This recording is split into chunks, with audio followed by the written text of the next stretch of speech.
November 4 മുതൽ നമ്മുടെ വീടുകളിൽ ഇന്ത്യൻ ഇലക്ഷൻ കമ്മീഷൻ സന്ദർശനം നടത്തുന്നു. ഇലക്ഷൻ കമ്മീഷൻ പ്രതിനിധിയായ ബൂത്ത് ലെവൽ ഓഫീസർ ആയിരിക്കും സന്ദർശനം നടത്തുന്നത്. അദ്ദേഹം എന്താണ് ചെയ്യുന്നതെന്ന് പറഞ്ഞു തരാം.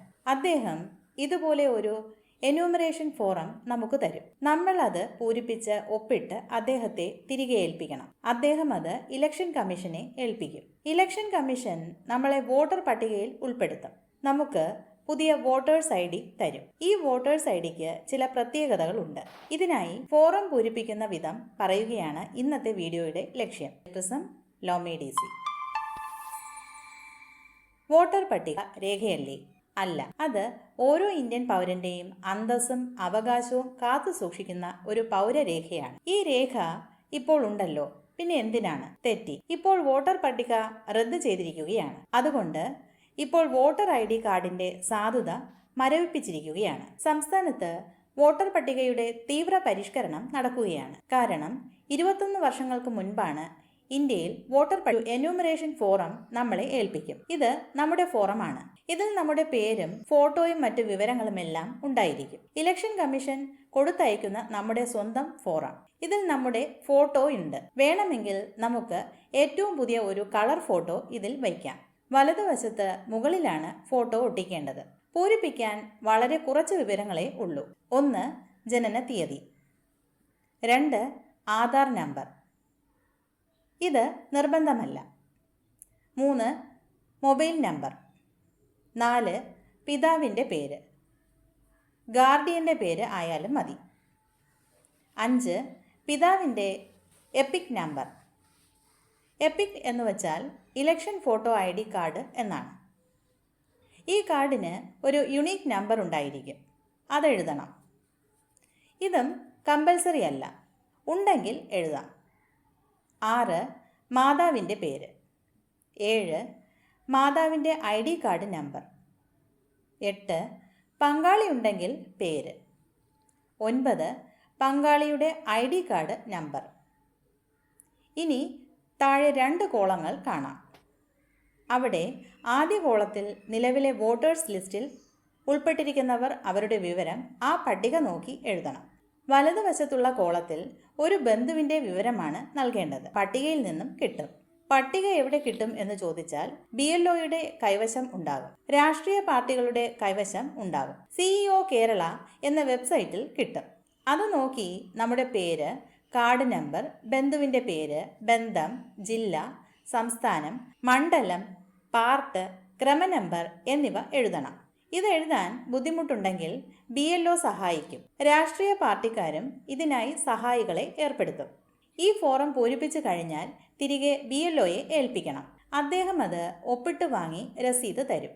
രസീത് എന്ന് പറഞ്ഞാൽ ഇതേ ഫോറത്തിന്റെ ഒരു കോപ്പിയിൽ ഒപ്പിട്ട് തരും എന്നാണ് മനസ്സിലാക്കുന്നത്. ഈ ഫോറം പൂരിപ്പിച്ച് ഫോട്ടോ ഉണ്ടെങ്കിൽ ഒട്ടിച്ച് നൽകിയാൽ മതിയാകും. മറ്റൊരു രേഖയും നൽകേണ്ടതില്ല. പൂരിപ്പിച്ച് നൽകുന്ന വിവരങ്ങൾ സത്യമായിരിക്കണം. സത്യം എന്ന് വെച്ചാൽ മറ്റൊരു രാജ്യത്തും പൗരത്വം നേടിയവരാകരുത്. അതുപോലെ ഇന്ത്യക്കകത്ത് മറ്റൊരിടത്തും വോട്ടർ പട്ടികയിൽ ഉൾപ്പെട്ടിരിക്കരുത്. ഇത് കമ്പൽസറിയാണ്. കളവായ വിവരം എഴുതിയാൽ പിടിക്കപ്പെടും, തീർച്ച. ഇത് നമ്മൾ തന്നെ ഒപ്പിടണമോ എന്ന് ചോദിച്ചാൽ കഴിവതും നമ്മൾ തന്നെ ഒപ്പിടണം. ഇവിടെ താമസമില്ലാത്തവർക്ക് കുടുംബത്തിലെ മുതിർന്ന അംഗത്തിന് ഒപ്പിടാം. അപ്പോൾ വിദേശത്ത് നിൽക്കുന്നവർക്ക് വേണ്ടി ഒപ്പിടാമോ? ഒപ്പിടാം. വിദേശത്ത് നിൽക്കുന്നതാണെന്ന് BLOയോട് പറയണം. അവർക്ക് കാർഡ് ഉടൻ കിട്ടില്ല. പാസ്പോർട്ട് ആയിരിക്കും അവരുടെ തിരിച്ചറിയൽ രേഖ. മരിച്ചുപോയവരുടെ പേരിൽ യാതൊരു കാരണവശാലും ഫോറം ഒപ്പിട്ട് നൽകരുത്. താമസം മാറിപ്പോയവരുടെ വിവരം BLOയോട് പറയണം. വിവാഹം കഴിച്ചു പോയവർക്കൊക്കെ ഇങ്ങനെ ഫോറം നൽകാം. പക്ഷേ വിവരം BLOയോട് പറയണം. ഈ ഫോറം നഷ്ടപ്പെടാതെ തിരികെ നൽകണം. തെറ്റി എഴുതിയാലും അത് വെട്ടി എഴുതിയാൽ മതി. വായിക്കാവുന്ന രീതിയിൽ വൃത്തിയായി പൂരിപ്പിക്കണം. പേരിലൊന്നും തെറ്റുവരാൻ പാടില്ല. വളരെ ശ്രദ്ധ വേണം. ആധാർ കാർഡിലെ പേരും ഇനിഷ്യലുമായിരിക്കും സാധാരണ ഇതിലും വരേണ്ടത്. കഴിവതും സ്വന്തമായി പൂരിപ്പിക്കുക.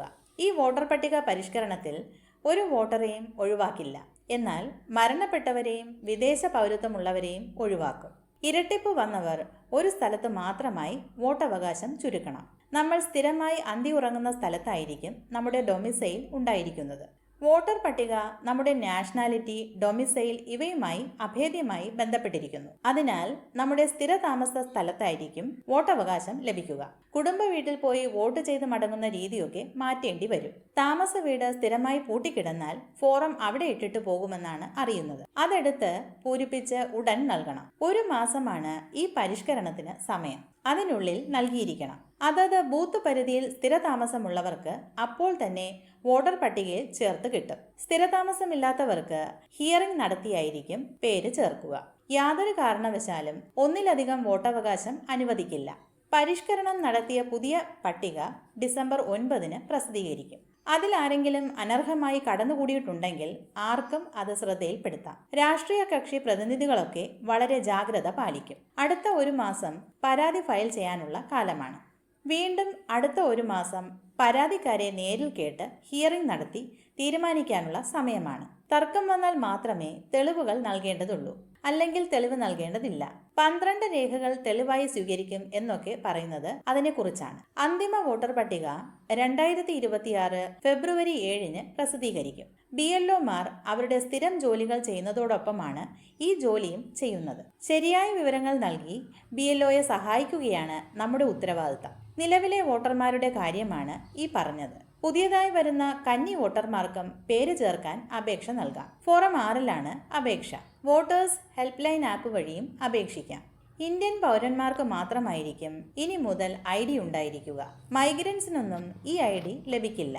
ഇതിനായി പ്രോജനി പരിശോധിക്കും. അതുകൊണ്ട് ഇലക്ഷൻ ID കാർഡ് ഇന്ത്യയുടെ പൗരത്വ രേഖയായി കണക്കാക്കിയേക്കും. ഇന്ത്യൻ പൗരത്വത്തിന്റെ പര്യായം. ഇതിനെക്കുറിച്ച് അറിയാത്തവർ ഒത്തിരി പേരുണ്ട്. അവർക്ക് കൂടി ഈ വീഡിയോ ഷെയർ ചെയ്ത് സഹായിക്കുമല്ലോ.